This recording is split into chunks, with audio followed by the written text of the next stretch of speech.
wasiirka caafimaadka Soomaaliland oo shir jiraayad ku qabtay xarunta wasaaradda caafimaadka Soomaaliland ayaa sheegay in saddexdii cisho ugu dambeeyay 110 qof oo laga baaray xanuunka coronavirus in laga helay xanuunka 730 kamid ah halka uu sheegay wasiirku in saddex qof ay u geeriyoodeen xanuunka iyadoo qof kamid ah uu yahay dadkii hore looga baaray xanuunka saddexda cisho la dhaafay dadka laga qaaday xanuunka laga tijaabiyo 110 qof oo dhamaantood magaalada Hargeysa ku sugan sababtoo ah inta kale inaan hadba tirooyinka marna dhameeyno caasimadda marna gobolada aan hormar israacino dadka marka la eego waxa xanuunka laga helay 730 qof oo macnaheedu tahay boqolkiiba 430 qof ayaa xanuunka laga helay laakiin ilama aha inay tahay maalintii ugu badnayd tir ahaan inta laga qaaday taska badan haddii dib u raacnaan statementki bisha May 40 qof oo xanuunka ka eegnay waxa laga helay 17 qof oo macnaheedu ahayd 145 marka isku ururinta waa tiro badan laakiin marka laga hadlayo maalinlaha waa laga badan yahay waxa jira dhimashada waa 3 qof 2 qof oo kamid ah ayaa kamid ah 17 qofna waxa weey dadkii hore ku jiray isbitaalka Daryeel waxa kaloo jira dadka 3 qof ee dhintay waxa ku jira qof da'yar oo 24 jir arintaas oo muujinaysa xanuunku inaan kaliya ku ekeyn dhimashadiisa dadka waaweyn laakiin dadka yarna ay ku dhici karto كل أرنتاس واحد بانت تحضر ديرادة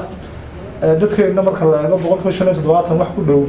ayaa ka yar da'da 5 jirka geesta kala saxaafadda ayaa wax ka weydiisay oksijiinta dhakhtarka weyn ee magaalada Hargeysa oo maalmihii ugu dambeeyay la sheegay inay gabaabsi ahayd ilaa mishiimadu way shaqeynayaan oo awal dad ogtihiin maalinta wax soo saari jiray afarta marka suuqaysa 123 ma suuqeeyay ma aha mishiimadu u shaqeynayaan sidoo kale wasiirku waxa uu ka jawaabay su'aal la xiriiray wasaaradda caafimaadka Soomaaliland oo hore u sheegtay in mishiinada baaritaanka xanuunka coronavirus mid kamid ah ay geynayso gobolka Togdheer dadka mishiinadu waa mishiin casri ah mishiin casri ah oo farsamada dambeysay way wuxuu u baahan yahay inaga dadkii ku shaqeyn lahaa ay farsamadii helaan oo bartaan soo kala aynu hubino in uu yahay mishiin aynu joogteyn karno helitaanka qalabka ku shaqeynayo waxa loo tiinin gaadiya dib ugu noqdo mishiinka noo shaqeeyay waxay naga caawiyeen wariye jaro yada keenta cid xataa ku shaqeysay farsamada u gudbinaysa shaqaalaha caafimaadka marka ilaa shaqaalaha caafimaadka farsamada ay helaan oo iyagu ay hawshaas gacanta ku qabtaan xataa waxa weeye qorshaha ay gobolada la geeyo waxay noqonaysaa mid u baahan in aad qaadato talaabooyin ku horeeya oo badan baa jira laakiin mishiinkaasi uu yaala waa mishiin muhiim ah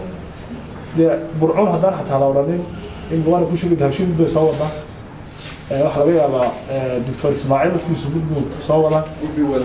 DB wada soo wada laba wax soo wada Taiwan dawladda keenta Taiwan intaas waa qorshe naga baahan Xamse Geelle Cable TV Hargeysa shirkadda Dahabshiil waxay macaamiisheeda meel kasta oo idaafaha caalamka ay ka joogaan ugu bushaarinaysaa in iyaga oo jooga guryahooda ama base goobahooda shaqo ay heladooda iyo asxaabtooda lacagaha ugu diri karaan si fudud adiga oo isticmaalaya abka Talk Remit sidoo kale waxaa lacagaha lagu soo diro ku heli kartaa adeegga e-Dahab